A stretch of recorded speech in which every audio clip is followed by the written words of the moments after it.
let's go verbing. If you see a verb ending in ing on the exam, it could be one of three things. It could be a noun, it could be a verb, or it could be an adjective in most cases. So, for example, running is my favorite activity. Running here is the noun. We call that a gerund. And gerund is simply the verb ending in ing that forms a noun. Running is fun. Running is my favorite activity. Running is the person, place, or thing in this case that is my subject noun. Alternatively, I am writing a tutorial.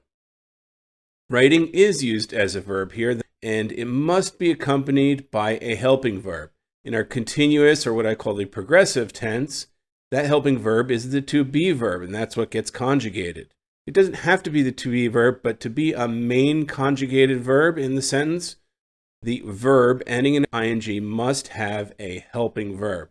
So by the way, sometimes you're going to see a verb ending in ing on the exam as if it's a main sentence verb, but it won't have a helping verb, so that doesn't work. I running.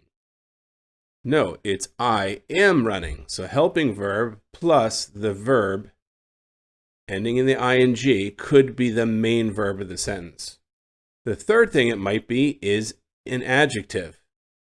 I saw a smiling child. In this case, it's an adjective describing the child.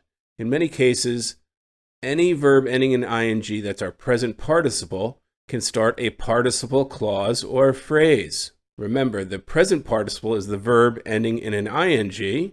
The past participle is the verb ending in ed, en, or n if it's irregular.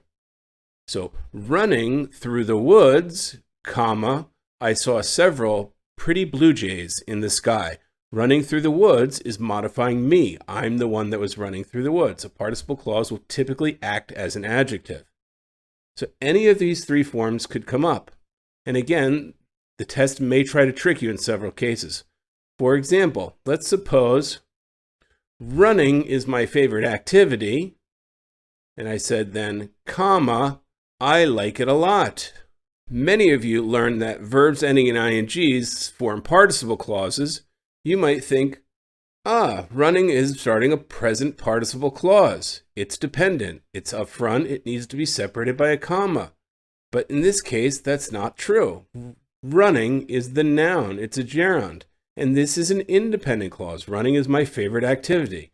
So this sentence becomes, between another independent clause, I like it a lot, a comma splice. That would not be correct. What I'd have to have here between two independent clauses is running is my favorite activity, comma, and I like it a lot.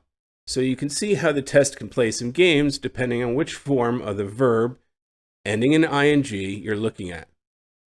Is your verb ending in ing a noun, essentially a gerund? Is it starting a participle clause, which is almost always an adjective? Or is it actually the main verb, in which case it needs some sort of helping verb before it? Anytime you see the verb ending in an ing on the exam, you need to figure out which of the three you're looking at.